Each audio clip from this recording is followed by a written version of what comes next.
Hello YouTube, I'm David with the David West channel. Well, today I wanted to show you the hand drill float technique, and it's something that took me a very long time to learn, and I had to keep getting out there and practicing, and I made my mind up one day that I would just do 100 floats, not worry about downward pressure or speed, but to try to at least build up enough endurance to do 100 floats, keeping my hand up at the same place on the spindle. So I practice every day after work, 100 floats. Finally built up my endurance to where I could actually do it without stopping. And then on the weekends I would do it like 3 times a day, until finally I got to where I could float the hand drill enough to where it helped to get an ember. So it's probably not going to take you as long to build up the muscle memory and the coordination that it takes to float the hand drill.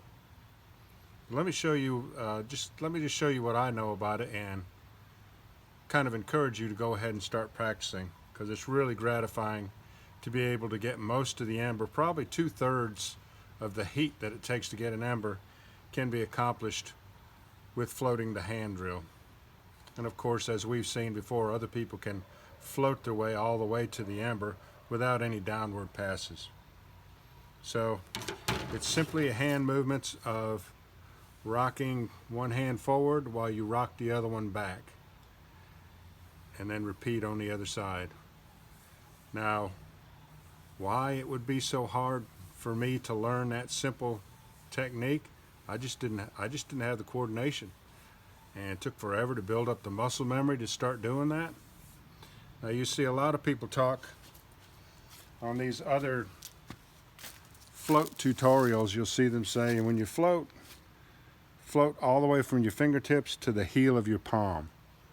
But then if you watch when they get going, they're not using the entire palm. I think I probably only use about 4 inches when I float. And then when I'm making the quick passes down the spindle going for the ember, I only use about 2 inches right here. So I'm not saying my way is the best. I'm just saying once you start practicing, you'll come up with your own technique and the way that you like to do it the best. But so I kind of wanted to show you 3 angles. I wanted to show you from the side, and then one with me kind of hugging behind the camera, that point of view, looking down at the same point of view that I have, and then one straight on. So let's do a burn in with the straight on shot first.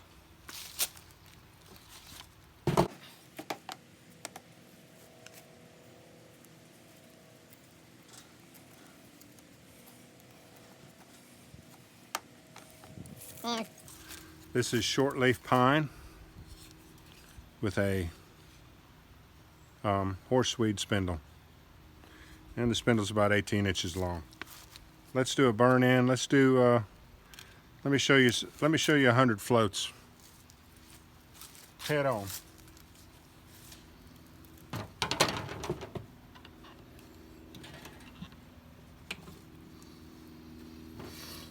But like most things in life that we really want, it just takes a commitment and practice, doesn't it?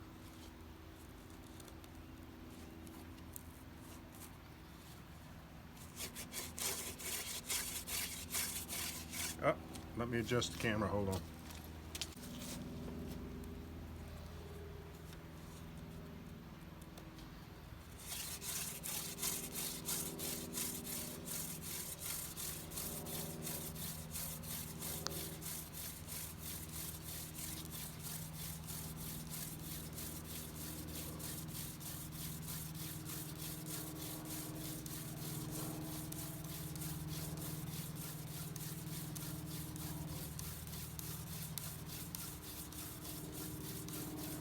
I call a forward and a return 1 float, and I'm up to about 50 now.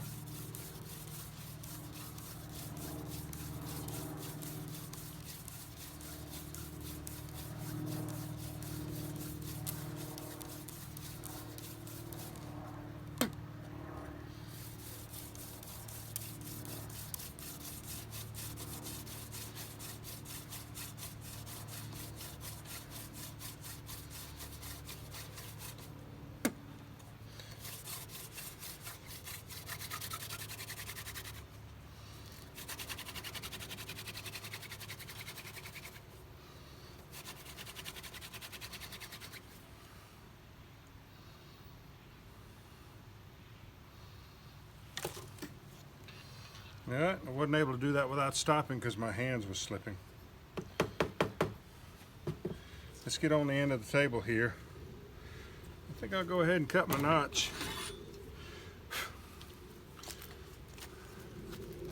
I always like till I have at least a good dark char down in that divot. This one here.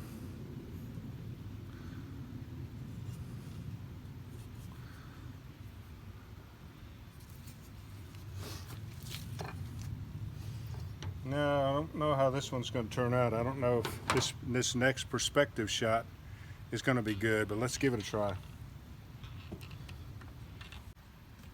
Let me see what you can see right there.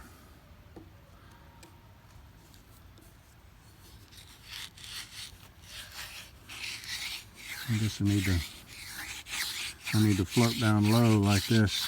You really can't see much though, can you? Let's go ahead and float a few times and just,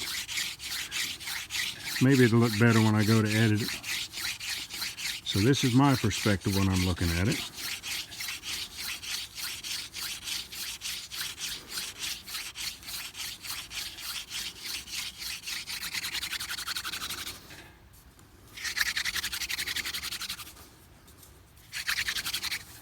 Let's set it up to the side now and go for the ember. You know, once again, it's a rocking up motion with this hand as this hand comes down a little bit, and then the opposite.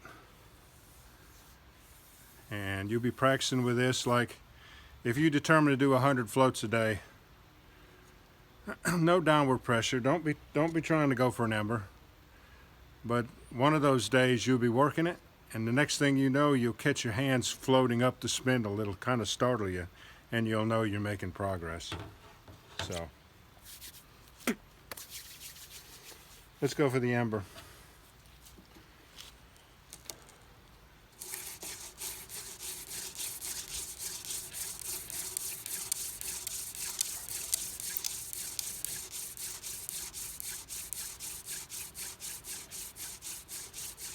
Smoke.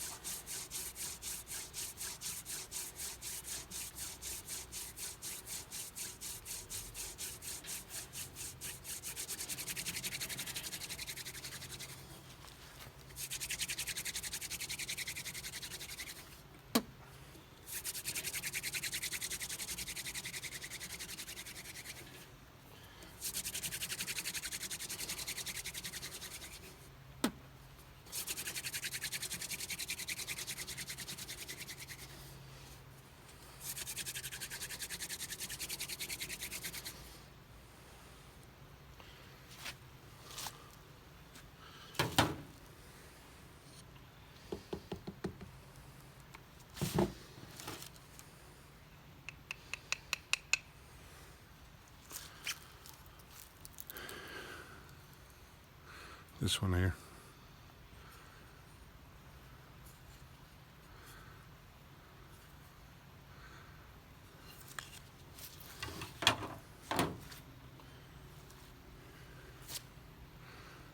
I don't know that I gave you a lot of help, but hopefully I gave you some encouragement to go ahead and start practicing. And do check out other people's tutorials.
Uh-oh.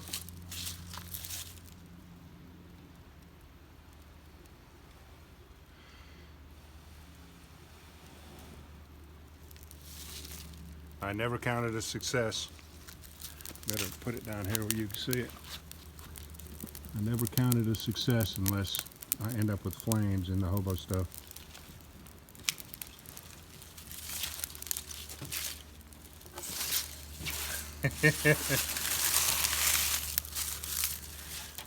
All right, y'all.